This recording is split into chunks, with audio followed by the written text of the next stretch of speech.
Thank you for choosing to watch this presentation.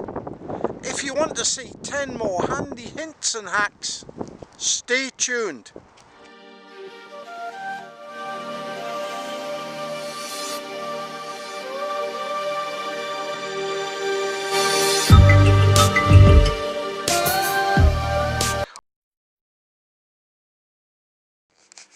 Storing batteries incorrectly or carrying them in your pockets is dangerous. If you have a number of batteries that you need to store for use in the field, tape them together, cover the top and bottom terminals with some folded paper, then tape that down too. Then you have a pack of batteries that's not going to discharge, is safe, and because of the fold over tape pull tabs, is easy to get into when you need it. It's pretty inefficient to cook things without a lid. If you haven't got a lid for your pot, a temporary improvised lid can be made from a sheet of heavy-duty aluminium foil. When you get a new pot, have a look around for plastic containers that fit. These plastic containers can be used to carry things like condiments, tea bags, cleaning rags, a whole multitude of other useful but small items.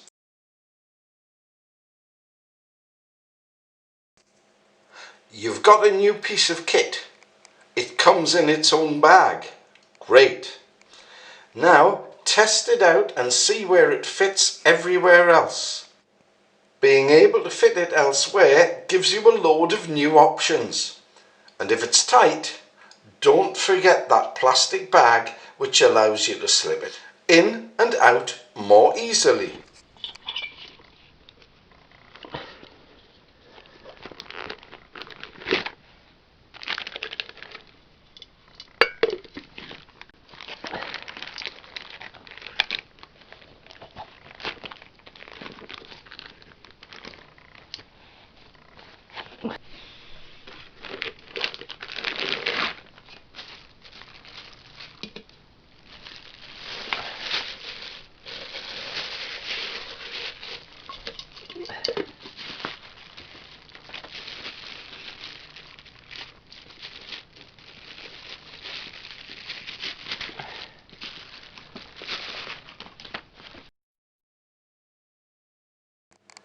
It's a great torch.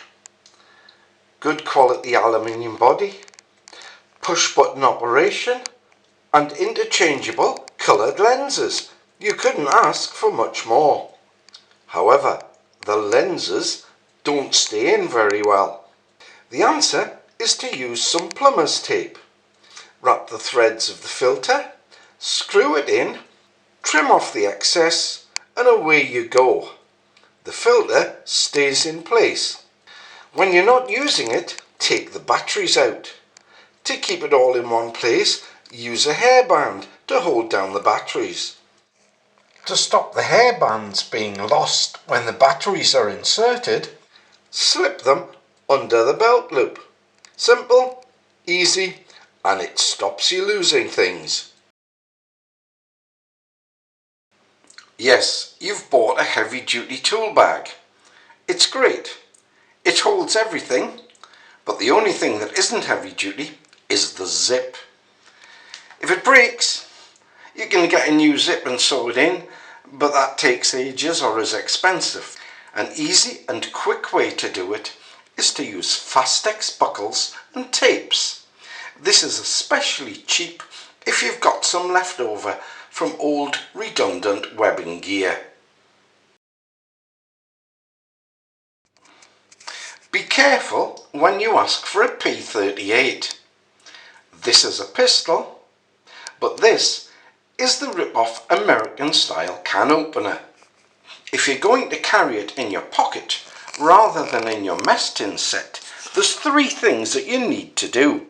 First of all, place a little bit of plastic between the body and the cutting edge to stop it sticking together and rusting. Number 2, fasten the whole thing down with a Ranger band from an old inner tube to stop it cutting into your clothing. Alternatively, you could take the Ranger band off, fasten on a dummy cord, wrap the cord around the tin opener so you don't have tangled dummy cords, then secure everything with the Ranger band. Shorten and secure all your dummy cords so they don't get tangled in your pocket. And as an added bonus, you have a good supply of rubber for kindling. You've got cold, ice cold legs and nothing to put on them underneath your trousers. So do what the special forces do. Use tights or pantyhose or even leggings. They're cheap, they're more available than thermal underwear, and they work. If you do get a chance to buy thermal underwear, use man-made fibres. They wick sweat away from the body and makes you feel dry and warm, and they're quick to dry. Avoid cotton. When it gets wet, it stays cold and robs your body of heat. It's a good way to get hypothermia. If you can, and you can afford it, buy merino wool. But if you can't, tights, pantyhose and leggings. It's now illegal to own and use hexamine and Esbit fuel in the UK unless you have a licence which you have to pay for and is renewable every 3 years. The British military no longer use hexamine. In its place, they use BCB gel. This gel is easier to light, but it has one disadvantage. When it burns, it turns into a liquid. To be able to use your existing stoves without burning the grass, put in an old jam jar lid. Put the fuel in there and away you go. It boils your water, but it doesn't pollute the ground.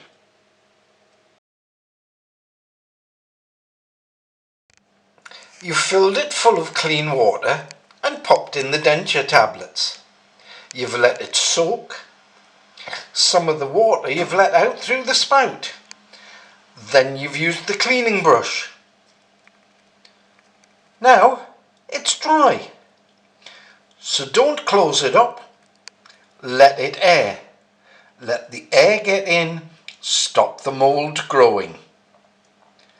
But clean it out with the brush before you use it next time.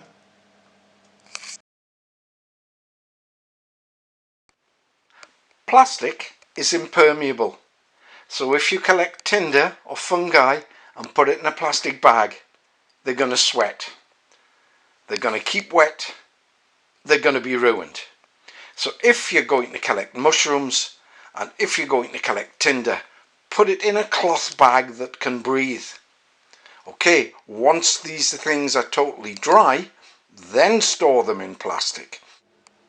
In a previous presentation, I showed how I used talcum powder to stop a plastic sheet, a plastic marker panel sticking together.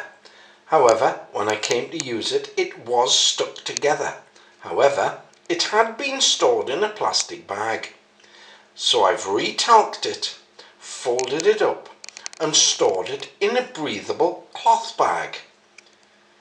In a future video, we'll see if it worked or not. Thank you for watching, commenting and hopefully subscribing. Stay safe out there.